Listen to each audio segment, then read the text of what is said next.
하나님 말씀 함께 나누시겠습니다. 오늘 우리에게 주시는 말씀은 사무엘상 2장에 있는 말씀입니다. 사무엘상 2장 22절로 26절.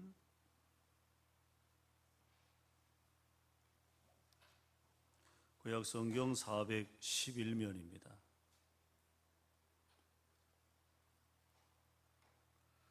사무엘상 2장 22절로 26절. 다 찾으셨죠? 네, 우리 함께 읽겠습니다. 엘리가 매우 늙었더니 그의 아들들이 온 이스라엘에게 행한 모든 일과 회막문에서 수종드는 여인들과 동침하였음을 듣고 그들에게 이르되 너희가 어찌하여 이런 일을 하느냐? 내가 너희의 악행을 이 모든 백성에게서 듣노라. 내 아들들아 그리하지 말라. 내게 들리는 소문이 좋지 아니하니라. 너희가 여호와의 백성으로 범죄하게 하는도다. 사람이 사람에게 범죄하면 하나님이 심판하시려니와 만일 사람이 여호와께 범죄하면 누가 그를 위하여 간구하겠느냐 하되 그들이 자기 아버지의 말을 듣지 아니하였으니 이는 여호와께서 그들을 죽이기로 뜻하셨음이더라. 아이 사무엘이 점점 자라매 여호와와 사람들에게 은총을 더욱 받더라. 아멘. 자, 우리 지금 다 가정에서 영상을 보고 계실 텐데, 자, 우리 인사 반갑게 나누겠습니다. 사랑하고 축복합니다. 인사 나누시고, 네. 우리를 부르신 하나님께 기쁨으로 나아갑시다. 이렇게 한 번 더 인사 나누시죠. 우리를 부르신 하나님께 기쁨으로 나아갑시다. 네. 이제 비대면 예배는 어쨌든 오늘까지 우리가 드리는 거고, 저도 힘들고 여러분도 그냥 좀 기운이 이렇게 빠지시고 아마 그럴 것 같아요. 주일날 우리가 함께 만나야 되고 얼굴 대면해야 되고 예배가 좀 그래야 또 활력도 있고 그런데 조금 다운돼 있는 그런 분위기라 앞에서 이렇게 인도하는 목사도 여러분들이 이렇게 파이팅하고 막 이래야 흥이 나죠. 그렇지 않으면 잘 이렇게 영적인 어떤 그런 영적인 그 흥이 표현이 조금 그렇습니다만은 그런 게 또 중요하잖아요. 오늘 하나님의 선택이라는 제목으로 함께 말씀을 나누려고 합니다. 대학생 4명이 자가용을 타고 수업을 받기 위해 학교에 가다가 중간에 딴짓을 하는 바람에 수업 시간에 지각을 하게 된 겁니다. 수업이 이미 시작이 됐는데 이제 늦게 4명의 학생들이 들어오니까 교수님이 이제 물은 거죠. 왜 이렇게 늦었느냐? 물으니까 한 학생이 이제 둘러댄다고 한 것이 오다가 그만 자동차 타이어가 펑크가 나가지고 그거 고치고 오느라고 늦었습니다. 죄송합니다. 그렇게 둘러댄 거예요. 그러니까 교수님이 그 말을 듣고 아유 그랬느냐고 잘못하면 더 큰 사고가 날 뻔했는데 그래도 다치지 않아서 천만다행이다. 그렇게 응수를 했어요. 그러니까 이제 학생들이 이렇게 넘어가나 보다. 지각 처리 안 되고 이렇게 그냥 넘어가나 보다 안도하고 앉으려고 하는데 교수님의 말이 이어지는 겁니다. 거기 지각한 4학생 좀 이렇게 떨어져 앉으라고. 떨어져. 학생 하나는 거기 그쪽에 앉고 하나는 이 앞으로 와. 그리고 너 그쪽에 넌 이쪽에 앉아봐.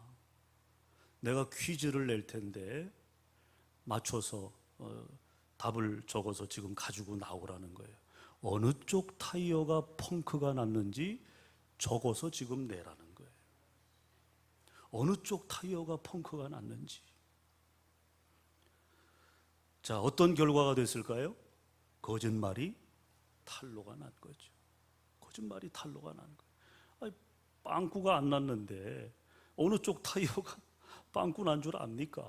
그러니까 답이 각각이 나온 거예요. 각각이. 여러분, 거짓은 절대로 승리할 수 없습니다. 있습니까? 거짓은 절대로 승리할 수 없어요. 환영받을 수도 없고요. 무엇보다도 거짓은 불행의 씨앗이 된다는 것입니다. 그러므로 그리스도인 된 우리는 항상 진실해야 되는 거예요. 항상 진실해야 되는 거예요. 그것이 곧 우리의 존재함의 가치이자 목적이기도 합니다.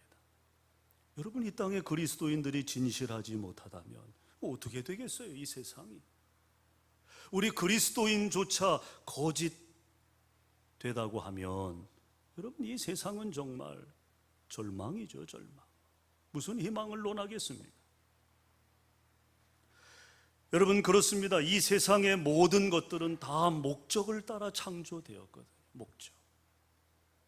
그 목적을 이루어가는 것이 얼마나 중요한 문제인지 몰라요. 그러하기에 어느 것 하나라도 하찮은 것 없이 다 귀하고 소중한 것입니다.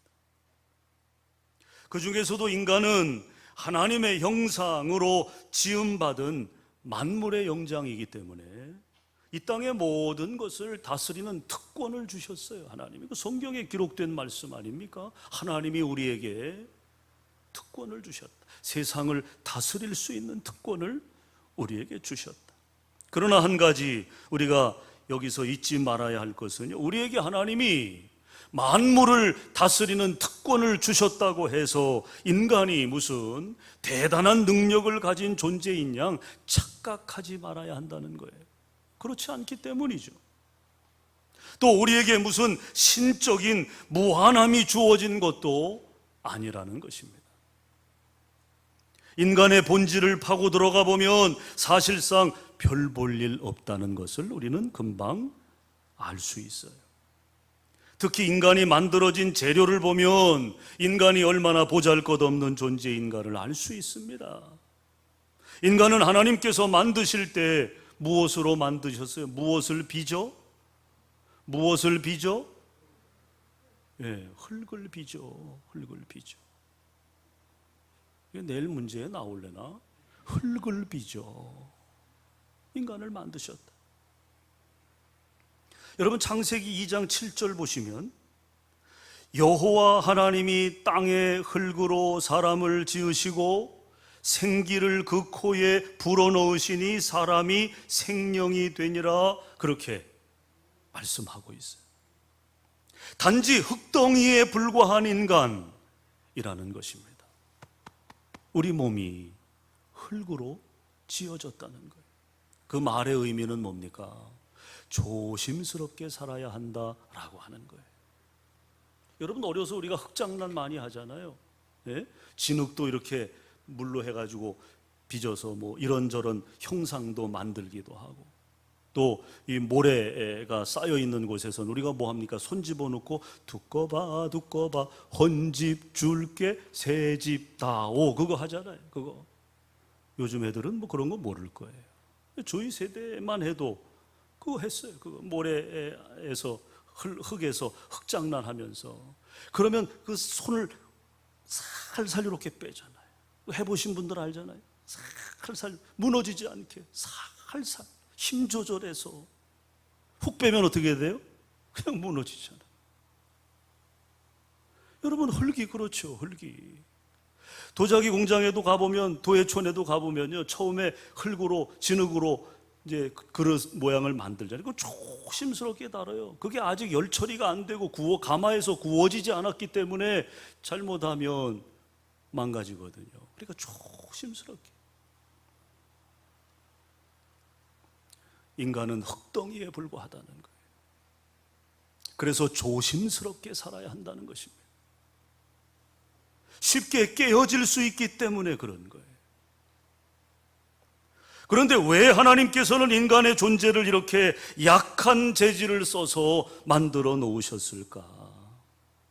아니, 전능하신 하나님이시면 좀 스테인레스로 우리 몸을 만드셨으면 얼마나 좋아. 아니면 노수로 만들면 얼마나 좋아. 여러분, 한번 형상을 딱 만들어 놓으면 무너지지 않잖아요. 그냥 그 형상 그대로. 이게 피부가 이렇게 늘어지지도 않고, 예? 피부가 늘어지지도 않고, 나이 드니까 자꾸 이게 눈꺼풀이 무너져요. 예? 그러니까 다시 그거를 어떻게 해요? 그렇게 하잖아요. 그거 하는 거 있잖아요. 예? 아니, 우리 몸을 스테인레스나 노시나 아니면 뭐 요즘 그 티타늄 뭐 이런 거 있잖아요. 고급 그 재료들이 있잖아요. 그런 거로 우리 몸을 만들어 주셨으면 짱짱하고, 예? 그냥 뭐 무너짐도 없고, 모기도 못 뚫고 들어올 거 아닙니까? 모기도. 예? 뭐 웬만큼 상처도 안 나지 않겠어요?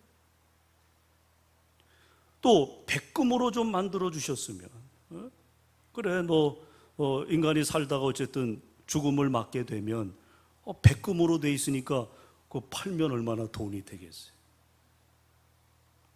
참 엉뚱한 생각입니다만은 그런 좋은 재료들이 분명히 있을 텐데 왜 하나님이 인간을 그렇게 연약한 흙으로 우리를 만드셨느냐라고 하는 거죠. 여러분, 그 이유를 찾는 것은요 그렇게 어렵지 않아요. 여러분, 인류 역사를 통해 보면 인간의 재질이 연약한 흙으로 만들어졌음에도 불구하고 하나님을 향하여 얼마나 많은 대적이 있었습니까? 조금 뭐 잘 되면 벌써 지가 하나님이 되잖아요.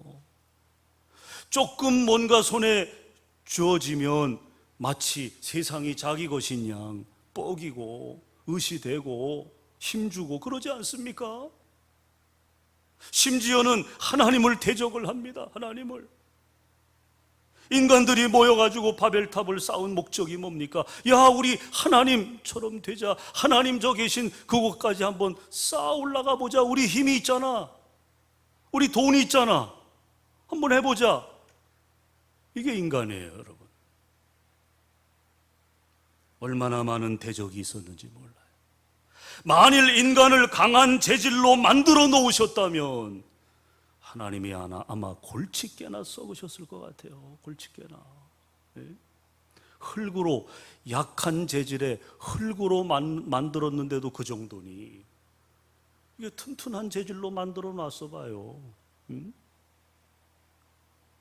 여러분, 이해가 되시죠? 왜 흙으로 하나님이 인간을 만드셨는지? 물론 다른 의미도 분명히 있죠. 그러나 오늘 말씀에서 저는 그렇게 설명을 드려보고 싶습니다. 우리의 약함은 그러하기에 하나님만을 의지하며 살 수 있게 만들어 놓으신 하나님의 섭리인 것입니다. 약하니까 의지해야죠. 약하니까 의지해야죠.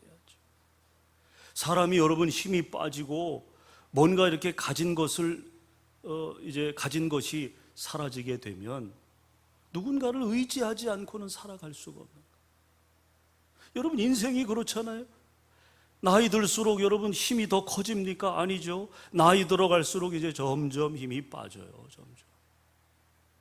저도 뭐 나이가 많지 않은데 벌써 그냥 하루하루가 다른 것 같아요. 하루하루가. 뭐 조금 꿈지럭거리면 벌써 이 관절들이 그냥 얼마나 통증이 심하고 아픈지. 붓고 말이죠. 예? 그러니 이제 윗세대들은 얼마나 더 하겠어요. 조금 뭐 꿈지럭거리고 걷고 뭐 좀 무리하고 그러면 여기저기 안 아픈 데가 없는 거죠. 인간은 그렇게 약해. 그러니까 우리가 또 하나님을 더 의지하게 되는 것이고, 또 약해지니까 그 약함을 돌볼 수 있는 사람을 귀히 여기게 되고 의지하게 되고. 여러분, 그런 거 아니겠어요? 우리가 거기에는 우리를 약하게 만드신 그 이면에는 그런 하나님의 섭리가 있는 것이다. 하나님을 더 의지하라고. 하나님을 더 의지하라. 그렇다면 요한복음 15장 16절에 기록된 것처럼 너희가 나를 택한 것이 아니요 내가 너희를 택하여 세웠나니, 요한복음 15장 16절에 그렇게 말씀하고 있거든요. 너희가 나를 택한 것이 아니라 내가 너희를 택했다. 그래서 내가 너희를 세웠다.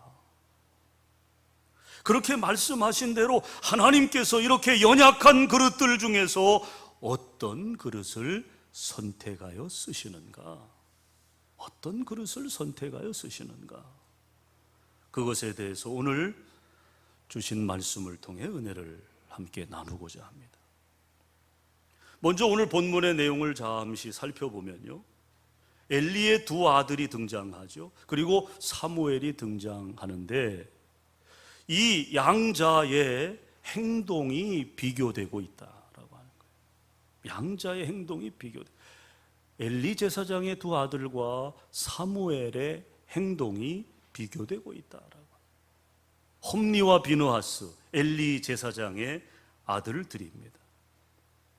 그 당시 하나님과의 관계, 만남의 유일한 매개체는 바로 제사장이었어요. 제사장 중에서도 대제사장이죠.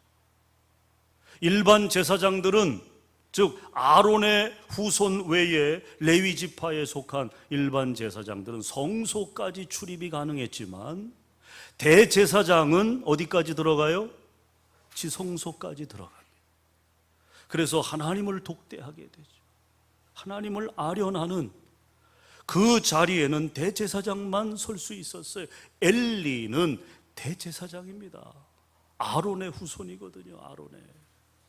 그러니까 여러분, 그 영적인 위치가 얼마나 중요한, 얼마나 핵심적인 그런 위치에 있었던 인물인가를 우리가 알 수 있죠. 그의 아들들입니다. 그의 아들들. 그러니까 아론의 후손이기 때문에 홈리나 비느하스도 언젠가는 뭐가 되는 거예요? 대제사장이 되는 거예요. 그러므로 이 홈리와 비느하스 이 두 아들들은 아버지가 대제사장이니까 하나님께 제사 드리는 모든 것을 옆에서 늘 보고 살아왔을 것입니다. 어떻게 하나님을 섬겨야 하는지도 누구보다 잘 알았겠죠. 아버지인 엘리 제사장의 삶을 통해서 그들은 하나님을 경험할 수 있었을 것입니다. 그런데 이들이 하나님의 제사를, 여호와의 제사를 멸시했다는 거예요. 멸시했다. 이게 무슨 이야기입니까? 그 구체적인 내용이 오늘 본문에서 소상히 고발되고 있는데 13절에서 17절을 여러분 보시면, 회중이 드린 제물은 제사가 끝난 후에 제사장의 몫으로 주어졌습니다. 제사가 끝난 후입니다. 하나님께 먼저 드리고 그리고 난 이후에 그것을 제사장의 몫으로 나누었다는 거예요. 그런데 거기에도 여러분 절차와 법이 있어요. 본문에 언급된 대로 세살 갈고리라는 것은 우리의 농기구로 생각해 보면 그 쇠스랑을 생각하시면 될 것 같아요. 쇠스랑 아시죠? 예? 그 삼지창을 이렇게 구부려 놓은 그런 형태의 기구를 가지고 그 3살 갈고리를 가지고, 그것도 사환이 가지고 와서 취할 수 있는 것이 아니에요. 그런데 그런 짓을 했다는 거죠. 하나님이 정하신 절차와 법에 의해서 제사장의 몫으로 돌아가는데 그 절차와 법을 무시하고 이 쇠스랑 같은 꼬챙이를 가지고 와서 제물을 찍어서 그렇게 가져가려고 했다는, 이거는 말이 안 되는 이야기죠. 레위기 7장 14절 또 30절에 보면요, 반드시 거제와 요제 방식을 통해 제사장이 취할 수 있었어요. 이거 하나님이 정하신 법이에요.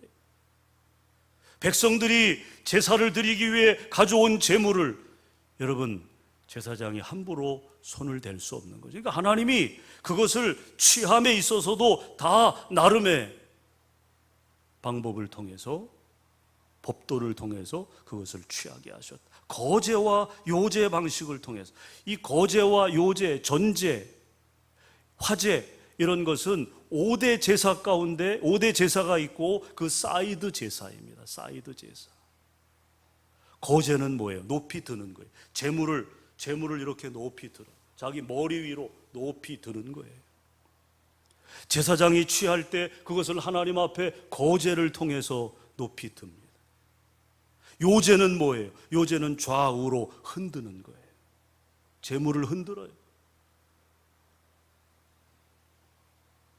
레위기 7장에 보면 제사장 몫으로 돌릴 때 제사를 끝낸 재물을 제사장 몫으로 돌릴 때 거제와 요제 방식을 통해서 취하게 하셨습니다. 그런데 3살 갈고리를 가지고 와가지고 그걸 찍어가겠다고 하니 이게 여러분 얼마나 망령된 행동입니까?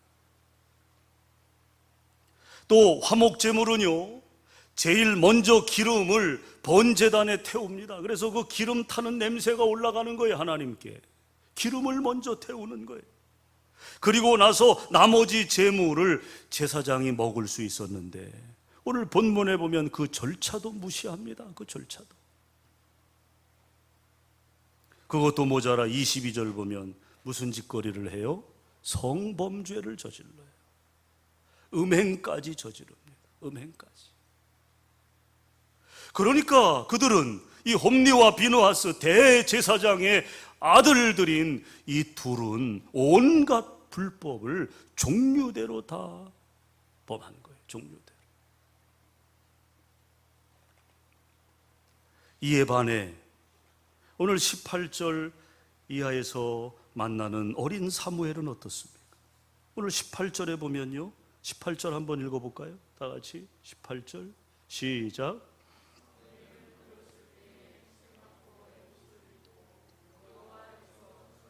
아멘. 자, 어렸을 때 어린 나이에 세마포 에봇을 입고 여호와 앞에서 섬겼더라. 여기 이 말씀이 우리에게 전하듯이 사무엘은 하나님을 온전히 섬겼다는 거죠. 온전히 섬겼다. 그리고 점점 장성하면서 26절 말씀처럼 여호와와 사람들에게 은총을 더욱 받았다. 그러니까 사무엘은 어린 시절부터 하나님을 경외하고 하나님을 온전히 섬기면서 그의 성장이 복된 거죠. 믿음 안에서 성장해가는 사무엘의 삶이 바라보는 모든 이들에게 기쁨이 되고 하나님께도 기쁨이 되고, 그래서 여호와와 사람들에게 은총을 더욱 받았다. 그러니까 여러분 완전히 대조되지 않습니까? 홈리와 비느하스가 완전히 대조되고 있음을 보게 됩니다. 그 결과 하나님께서 엘리의 두 아들을 어떻게 하셔요? 제하시고 이스라엘을 영적으로 성숙하게 할 사무엘을 등장시키시게 되는 것입니다. 그렇다면 사무엘과 엘리의 두 아들을 보면서 우리는 어떻게 해야 하나님의 선택을 받을 수 있을 것인가를 함께 살펴보겠습니다. 먼저 하나님께서는요, 하나님을 믿는다 하면서 불신앙의 행동을 하는 것을 원치 아니하십니다. 여러분, 하나님을 믿는다고 하면서 불신앙의 행동을 한다. 이게 뭐예요? 이게 위선이죠. 위선적 신앙이죠. 겉으로는 믿는다 하면서 속으로는 불신앙적 행동을 한다면 그 위선이죠. 하나님을 기망하는 것입니다. 하나님은 그것을 원치 않는다 그 말이에요.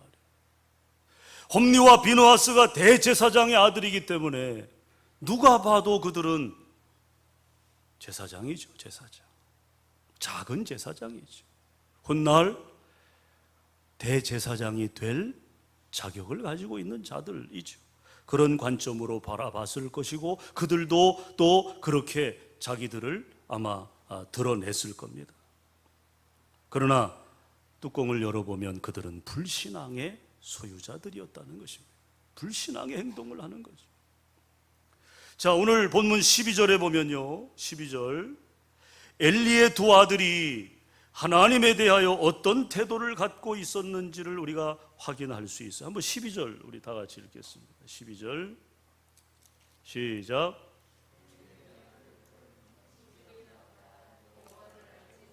네, 뭐가 나빠요?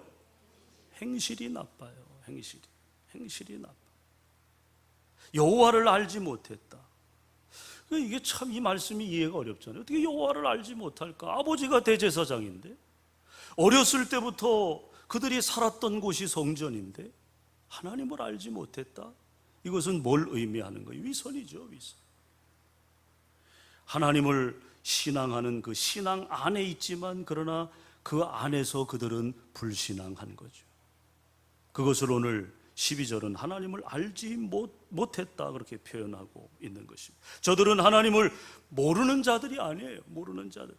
하지만 의도적으로 하나님을 알지 아니하려 하였고요, 하나님의 뜻대로 사는 것이 아니라 역행하면서 살아가는 자들이에요. 그러니까 얼마나 나빠요. 얼마나 못된 종자들입니까? 그래서 오늘 12절도 그들을 향하여 행실이 나빠 그렇게 표현을 한 것이겠죠. 의도적으로 하나님의 뜻을 거스렸다. 여러분, 뭐 모르고 그랬다 그러면 우리가 용서할 수 있잖아요. 아유, 정말 모르고 그랬어요. 제가 알았으면 어떻게 그렇게 하겠어요. 모르고 그랬어요. 정말 몰랐어요. 그러면 그것은 용서가 되는 거예요. 그건 용서해 줘야 돼요. 모르고 했다는데. 그런데 빤히 알면서, 다 알고 있으면서 아유, 내가 몰라서 그랬다고, 그게 통합니까? 예? 통합니까? 통하지 않죠. 엘리의 두 아들, 그들은 그런 삶을 산 것입니다. 사랑하는 여러분, 하나님께서는 오늘 이 시대에도 하나님을 위하여 헌신할, 하나님을 아는 한 사람을 찾고 계십니다.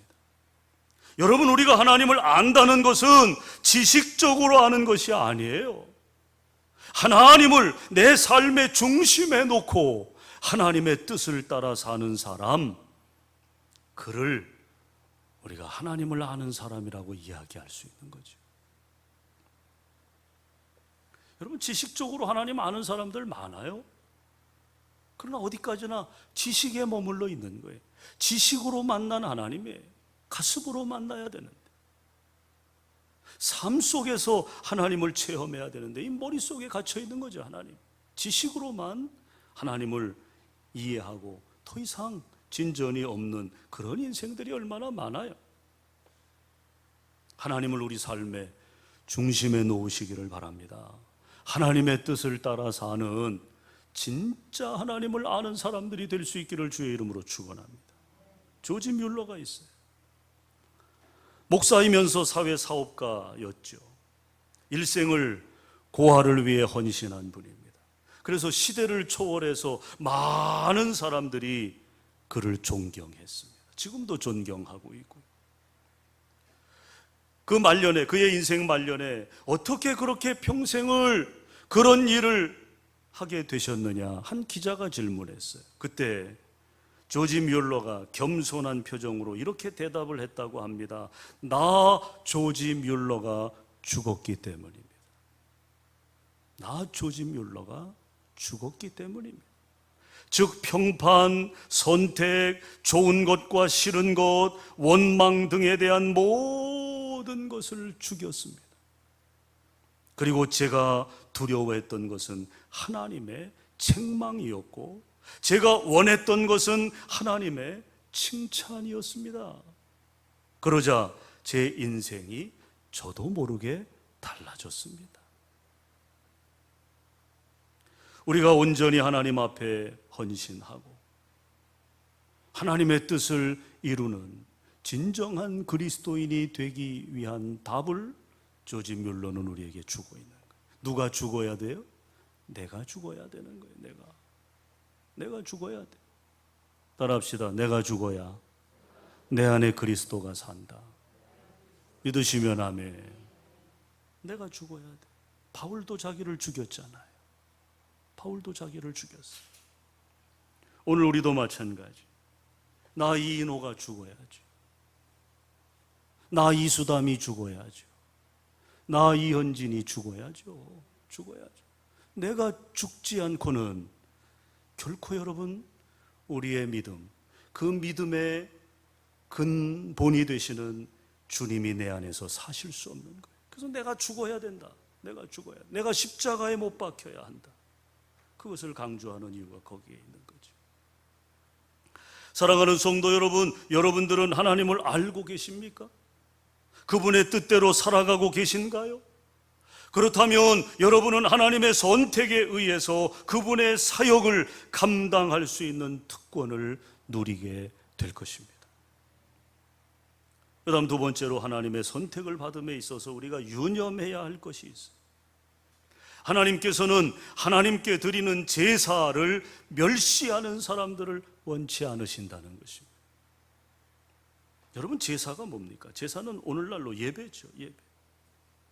제사는, 예배는 하나님을 만나는 유일한 예식이에요. 유일한 예식.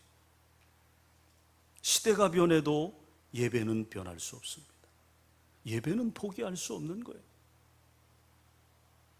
그것도 우리의 삶이 그분 앞으로 자랑스럽고 떳떳하게 나아가는 것이 아니라 하나님 앞에서 죄인된 모습으로 그분의 긍휼하심을 기대하는 모습으로 나아가는 것이 바로 제사인 것입니다.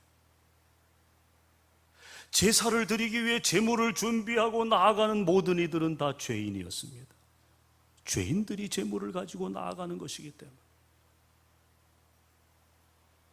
오늘 저와 여러분은 죄인입니다. 죄인으로 예배의 자리에 나아가는 것입니다.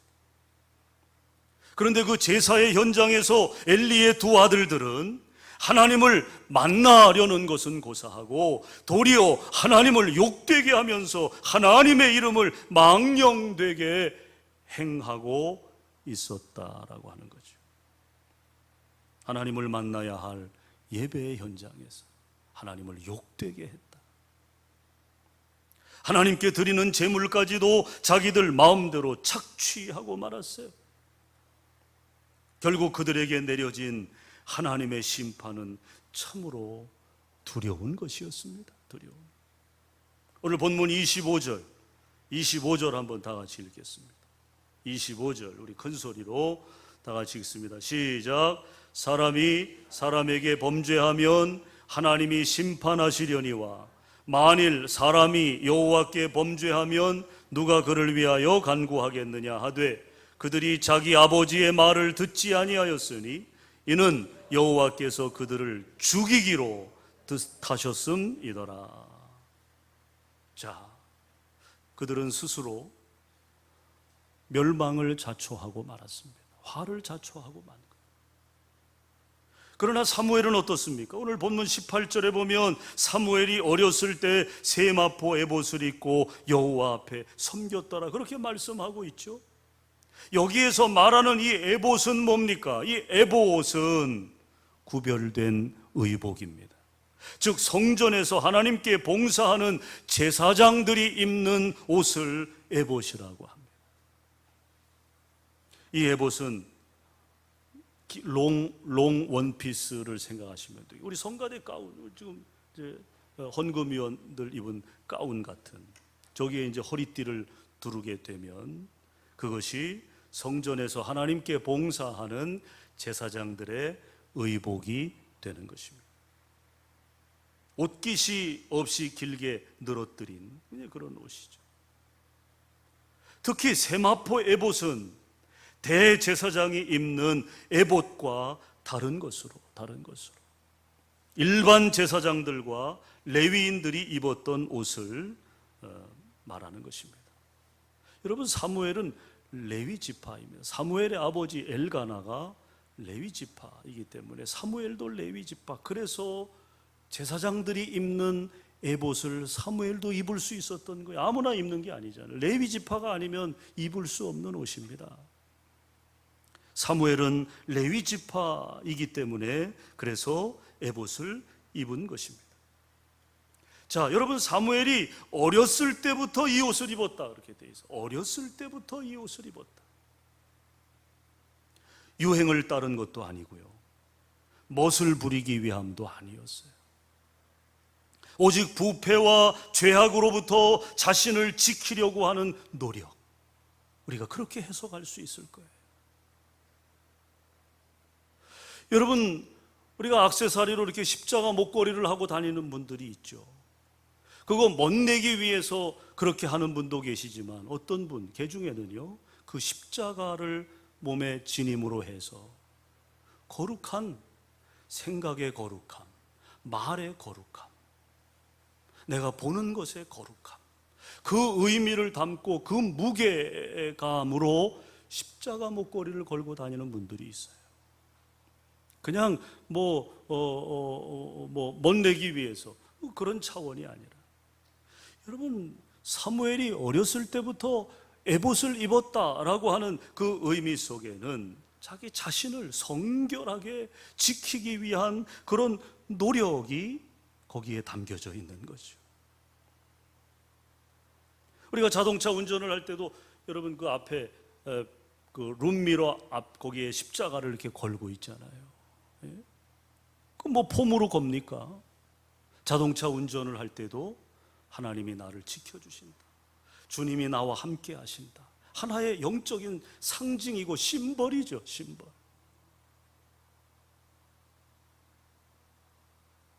뭔가 우리 안에도 그런 영적인 심벌을 지님으로 해서 그것을 통해서 우리의 행실을 바로 하고, 그리스도인으로서 부끄럽지 않은 그런 삶을 추구하기 위한 그런 노력이 우리에게도 필요하다고 생각이 됩니다.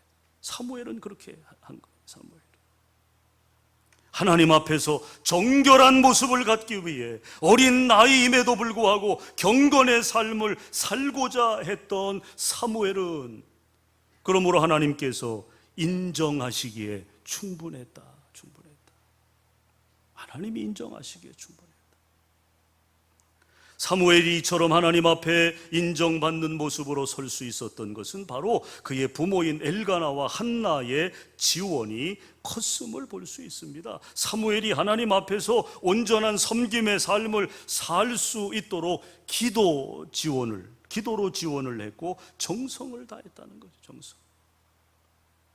그래서 여러분, 어머니 한나의 눈물 어린 아들을 향한 그녀의 헌신을 우리가 성경을 통해 보지 않습니까?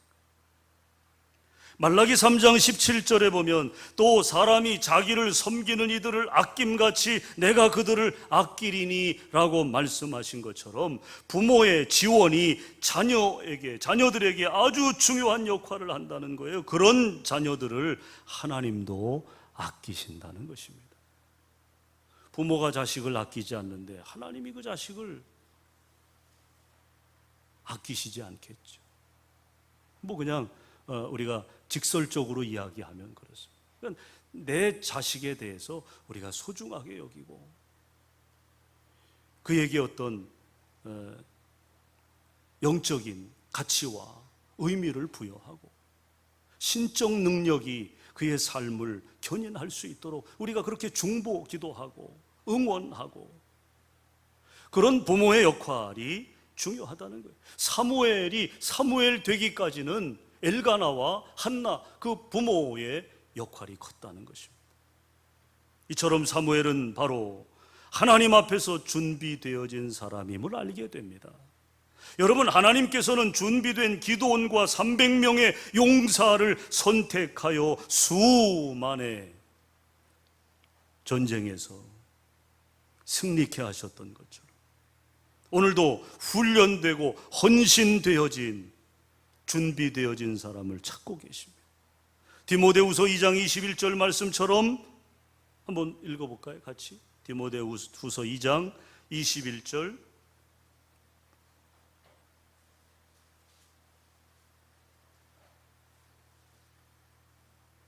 준비됐죠? 없어요? 제가 읽겠습니다. 누구든지 이런 것에서 자기를 깨끗하게 하면 귀히 쓰는 그릇이 되어 거룩하고 주인의 쓰심에 합당하며 모든 선한 일에 준비함이 되리라. 그렇게 말씀하신 것처럼 그분이 쓰시기에 합당하도록 자신을 어떻게 해요? 깨끗하게 합니다. 깨끗하게. 하나님 앞에 섬기는 자세로 있을 때 하나님은 역사하시며 그 사람을 통해서 하나님의 일을 구체적으로 이루어 가시는 것입니다. 바라기는 우리 소태교회에 속한 모든 성도들, 부름받은 주의 일꾼들마다 사무엘의 신앙을 본받아서 하나님 앞에 선택되어 이 시대적인 사명을 감당해내는 놀라운 축복의 역사가 우리 모두에게 있기를 주님의 이름으로 간절히 축원합니다. 축원합니다. 기도하겠습니다. 하나님 은혜 감사합니다. 하나님의 선택 안에 우리의 이름을 두시고 하나님의 사람으로 이 시대를 살아갈 수 있도록 우리의 삶을 세워주신 것 감사합니다.